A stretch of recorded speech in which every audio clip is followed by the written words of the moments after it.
नमस्कार, स्वागत है आप सभी का सी न्यूज भारत में। मैं हूं आपके साथ ज्योति श्रीवास्तव। वक्त हो चुका है राजस्थान बुलेटिन का, जिसमें हम बात करेंगे बकानी की, जहां मंदिर पर स्थापित प्रतिमाओं को डीजे साउंड के साथ भव्य शोभा यात्रा निकालकर काली सिंध नदी में विधिवत विसर्जन किया गया। आगे बात करेंगे जयपुर की, जहां अपनी मांगों को लेकर युवक भूख हड़ताल पर बैठे हैं। ऐसी तमाम खबरों पर हम विस्तार से करेंगे चर्चा।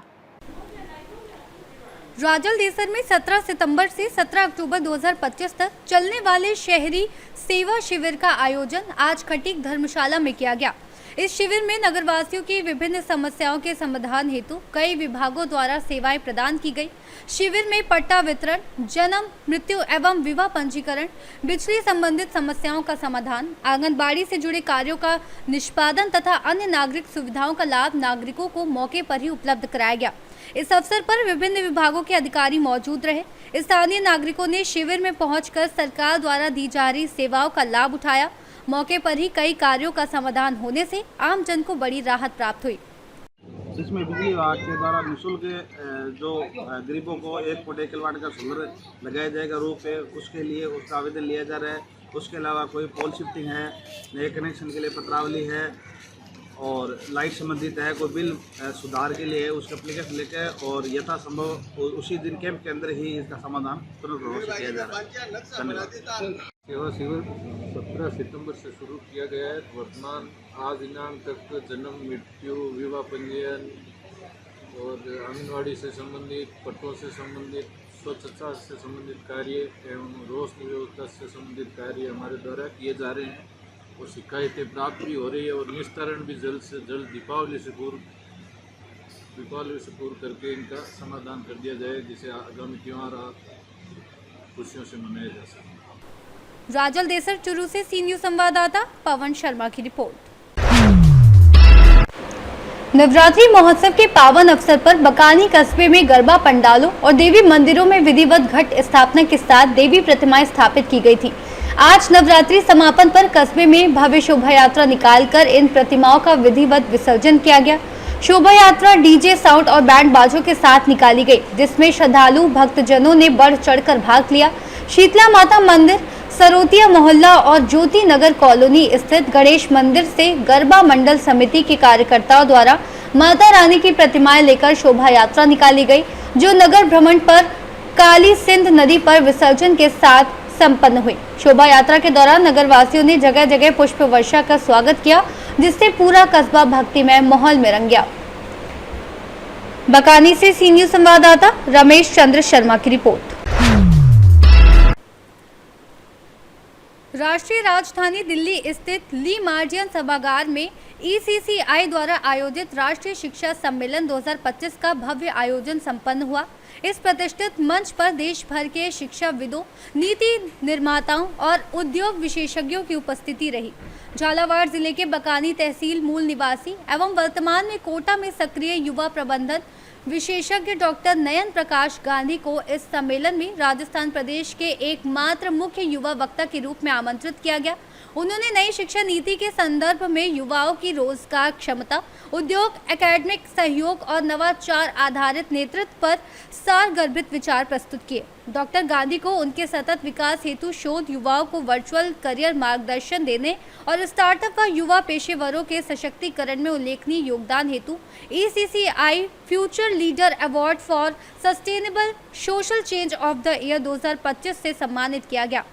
सम्मेलन में पूर्व केंद्रीय मंत्री सुरेश पचौरी, AICTE के डॉक्टर बुद्धा चंद्रशेखर, शिक्षाविद डॉक्टर संदीप मारवा, प्रबंधक विश्लेषक डॉक्टर कुंवर शेखर विजेंद्र सहित देश भर की कई प्रमुख हस्तियां उपस्थित रही। बकानी से सी न्यूज संवाददाता रमेश चंद्र शर्मा की रिपोर्ट। बारां जिले के मांगरोल में गत दिनों एक महिला एवं दूध देने आए युवक के साथ 2 युवकों द्वारा मारपीट और मांगरोल उपखंड अधिकारी द्वारा नवरात्रि पर्व के दौरान मंदिर परिसर में चल रही रामायण आयोजन के माइक बंद कराए जाने को लेकर विवाद गहरा गया है। आज विश्व हिंदू परिषद एवं बजरंग दल के पदाधिकारी मांगरोल नगर पालिका कार्यालय के बाहर अपनी 3 सूत्रीय मांगों को लेकर अनिश्चितकालीन धरने पर बैठ गए। धरने के दौरान जिला परिषद अध्यक्ष हरिओम शर्मा ने बताया कि मांगरोल में हुई मारपीट तथा मंदिर में माइक बंद करवाने की घटना से लोगों की धार्मिक भावनाएं आहत हुई हैं। जब तक उनकी मांगे पूरी नहीं होती तब तक ये अनिश्चितकालीन धरना जारी रहेगा। वहीं धरने में शामिल अन्य हिंदू संगठनों ने मांगरोल नगर पालिका द्वारा सफाई व्यवस्था में अनियमितता, उप जिला चिकित्सालय में डॉक्टरों की कमी, कर्मचारियों के पदों में वृद्धि न होना सहित कई समस्याओं को भी उठाया। प्रदर्शनकारी संगठनों ने प्रशासन से इन मुद्दों पर शीघ्र कार्रवाई करने और मांगरोल की जनता की शिकायतों का समाधान करने की मांग की है। 12 से सी न्यूज़ संवाददाता पंकज राठौड़ की रिपोर्ट। राष्ट्रीय राजमार्ग क्रमांक 21 पर सिकंदरा टोल प्लाजा से पहले कलाई मोड़ पर डग्गेमार देशी जुगाड़ द्वारा मोड़ पर अचानक बिना देखे स्पीड में टर्न लेने पर जयपुर की ओर से बयाना की ओर जा रही बयाना विधायक डॉक्टर रितु बनावत की फॉर्च्यूनर कार से टकरा गई। विधायक के ड्राइवर की सूझबूझ के कारण बड़ा हादसा होने से टला। गाड़ी एक तरफ से मामूली सी क्षतिग्रस्त हुई। विधायक ने तुरंत ही जयपुर पुलिस महानिरीक्षक राहुल प्रकाश से मोबाइल पर बात की और संबंधित विषय की जानकारी दी। साथ ही राष्ट्रीय राजमार्ग पर चल रहे ऐसे अवैध वाहनों के खिलाफ कार्रवाई कर रोकने की बात कही। विधायक बयाना में पूर्व विधानसभा अध्यक्ष गिरिराज प्रसाद तिवारी के निधन पर उन्हें देह संस्कार में भाग लेने जयपुर से बयाना जा रही थी, इसलिए बिना रुके मौके से तुरंत ही निकल गई। भरतपुर से सी न्यूज़ संवाददाता रीना की रिपोर्ट। हलैना भरतपुर जिले के थाना हलैना में इसी थाना क्षेत्र के गांव निवासी ने पत्नी के साथ घर में घुसकर एक पड़ोसी पर दुष्कर्म करने का आरोप लगाकर मामला दर्ज कराया है। मामला 29 सितंबर की रात का है। पीड़िता का पति ड्राइवर है जो निजी वाहन चालक है। पुलिस ने मामला दर्ज कर जांच शुरू कर दी है। आरोपी गांव वाई निवासी सतीश पुत्र समंदर है। 29 तारीख को मैं बाहर था।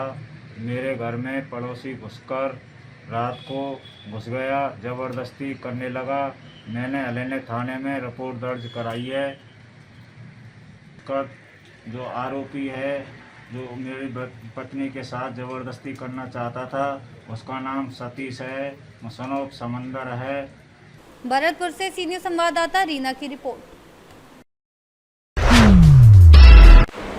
जयपुर में स्थानीय समस्याओं और बुनियादी सुविधाओं की मांग को लेकर युवकों ने अनशन का रास्ता चुना है। अपनी आवाज प्रशासन तक पहुंचाने के लिए अशोक जांगिड़, राजेश सैनी और विजय गुर्जर पिछले 2 दिनों से भूख हड़ताल पर बैठे हैं। युवाओं का कहना है कि वे पिछले करीब 3 महीनों से सीवर लाइन, सड़क और पानी जैसी मूलभूत सुविधाओं के लिए सरकारी दफ्तरों के चक्कर काट रहे हैं, लेकिन अब तक उनकी कोई सुनवाई नहीं हुई। हड़ताली युवकों को स्थानीय नागरिकों के साथ साथ अगीरा जांगिड़ ब्राह्मण विकास समिति के प्रमुख ओम प्रकाश, कैलाश, हरि मोहन और गोविंद का भी समर्थन मिल रहा है।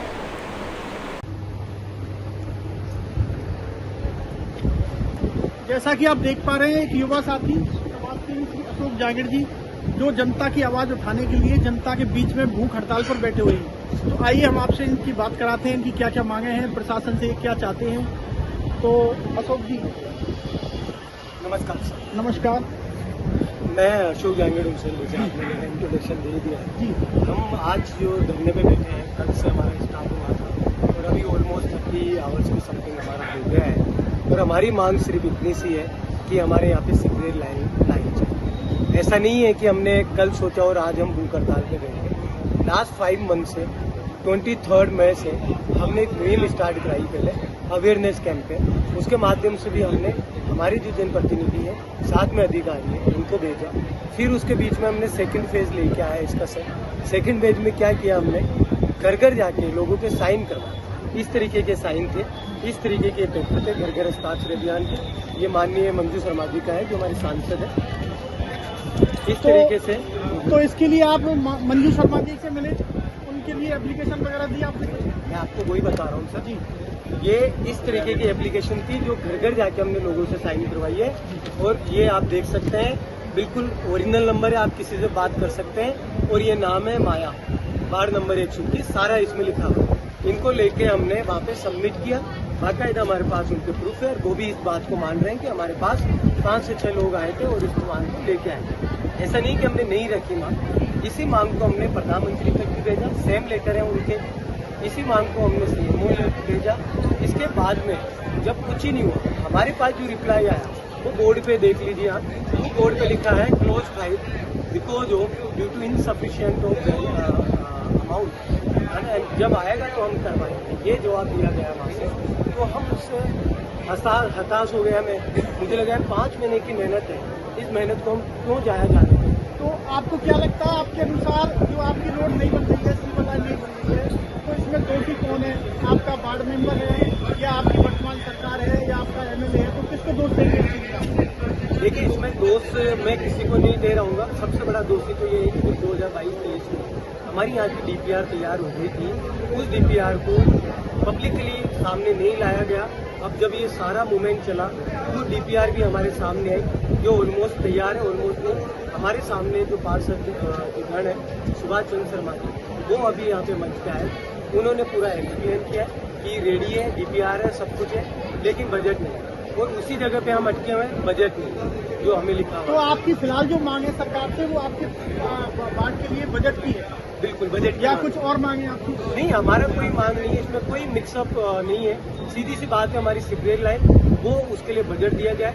और ये सिर्फ एक वार्ड की लड़ाई नहीं है सर, ये 5 वार्डों की लड़ाई है, जिसमें वार्ड नंबर 114 है, 121 है, 122 है, 123 है, 124। तो मैं सोचूं कि मेरा पर्सनल ही तो मैं एक सिंगल वार्ड की लड़ाई लड़ता सर, लेकिन लड़ाई की पूरी 5 वार्डों की है। मैं अकेला कहाँ मेरा हित साधता रहूँगा। तो ये इसलिए 5 वार्डों पे लिया है क्योंकि मेरा पड़ोसी का अगर घर गंदा हो रहा है तो मैं भी गंदा ही हूँ। तो हमें हमारी नहीं, हमें पड़ोसी की भी देखनी है। तो हमने 5 वार्डों का ये मुहिम चालू की। तो अभी आप यहाँ पर कब से बैठे हो? यहाँ पे मैं कल सुबह 9 बजे मैंने स्टार्ट किया था यहाँ पे धरना। कल गांधी जयंती भी थी, लाल बहादुर शास्त्री जी का भी था, और इसके साथ साथ में कल दशहरा भी था। उस पावन अवसर को हम देखते हैं जहाँ पे एक बुराई पे सच्चाई की जीत होती है, एक बुराई के रावण को जलाया जाता है। उस पर्व को लोग सेलिब्रेट कर रहे थे। कुछ नेता जो थे, यहाँ के जो पार्षद गण हैं, जो अपने आप को कहते हैं कि हम जनप्रतिनिधित्व वो है, वो कल मंचों पे जाके मालाएं पहन रहे थे, साफे पहन रहे थे। लेकिन हम इतनी सारी पब्लिक यहाँ पे कल भूख हड़ताल पे यहाँ पे थे, और मैं अकेला नहीं था कल यहाँ पे। 24 घंटे के लिए 15 लोग भूख हड़ताल पे थे। उसमें से अभी 3 जने ऐसे हैं जिनका भूख हड़ताल 2 फूड 2 वाटर वो चल रहा है। कल भी था और आज भी कंटिन्यू 3 दिन में, जिसमें मैं भी हूँ, राजेश सैनी जी हैं, और विजय गुजर हैं, और अपने राजीव जी, ये 4 जने हम हैं अभी यहाँ पे। तो कुल मिला के बात हम करें, कल जैसे गोपाल जी भी आए, यहाँ पर आपके साथ में आपके आस पड़ोस के कोई पड़ोसी वगैरह भी होंगे जिनकी भी ये डिमांड होगी? जो ये सारे ये सारे क्षेत्रवासी